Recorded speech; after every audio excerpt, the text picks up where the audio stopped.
দেশের জন্য মরতেও প্রস্তুত এবং মারতেও প্রতিটা সৈনিকের কাছে দেশের জন্য প্রাণ দেওয়া গর্বের বিষয়। ১৯৬৫ সালে ঘটে যাওয়া ভারত পাকিস্তানের বিমান যুদ্ধকে কেন্দ্র করেই বানানো হয়েছে এই মুভিটা। বলছিলাম সবে মুক্তি পাওয়া স্কাই ফোর্স মুভিটার কথা। তখন সাল ১৯৭১। পাকিস্তানি ফাইটার বিমান ইন্ডিয়ার এয়ারবেসে হামলা চালায়, নিমিষেই যেন সব ধ্বংস করে ফেলে। তারা যেন কোনো কিছুকেই বাদ দিচ্ছিল না। পরে হঠাৎ একটা মিসাইল ছোড়াতে পাকিস্তানের একটা বিমান ধ্বংস হয়ে যায়। কোনো মতে পাইলট প্যারাশুট দিয়ে বেঁচে যায়, কিন্তু সাথে সাথেই তাকে ধরে ফেলা হয়।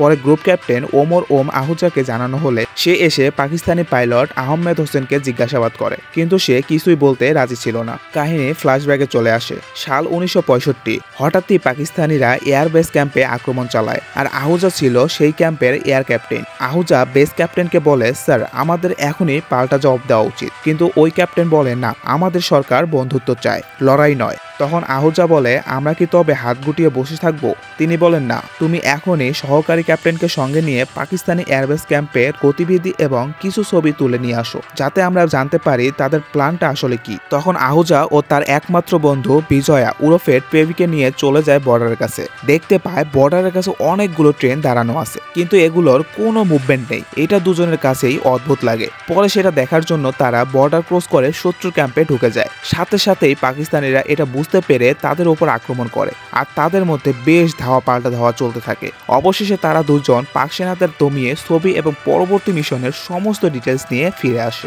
তবে একদিন যেতে না যেতেই পাক সেনারা রাতের আধারে এয়ারজেট নিয়ে ভারতীয় এয়ারবেস ক্যাম্পে দুর্ধর্ষ তাণ্ডব চালায়। তারা টার্গেট করে করে একটা করে এয়ারজেট ধ্বংস করে, সাথে মানুষকেও ছাড়েনি। এই তাণ্ডবে ৮ জন ভারতীয় সৈনিকের জীবন চলে যায়। পরে তাদের রাষ্ট্রীয় সম্মানে সম্মানিত করা হয়। পাকিস্তানের এমন তাণ্ডব দেখে স্বরাষ্ট্রমন্ত্রী বলে, আমরা শান্তি চাইছিলাম, কিন্তু তারা আমাদের সমস্ত সীমা লঙ্ঘন করেছে, তাই এবার আমরাও এর পাল্টা জবাব দেব। আর এই খবরটা সাথে সাথে ডেভিডের কাছে চলে আসে। তো প্ল্যান অনুযায়ী তারা পাকিস্তানি 5টা এয়ারবেস ক্যাম্পে অ্যাটাক করার সিদ্ধান্ত নেয়। কিন্তু আহুজা বলে, স্যার বর্ডারের কাছে অ্যাটাক করে কোনো লাভ হবে না।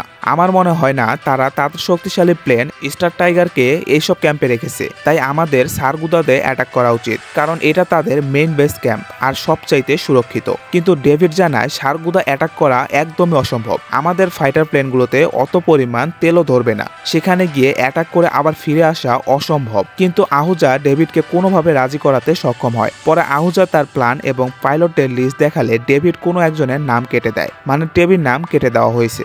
এতে বেচারা অনেক কষ্ট পায়। যাই হোক, পরে আহুজা হিরোর মতো তার টিমকে নিয়ে বেরিয়ে পড়ে।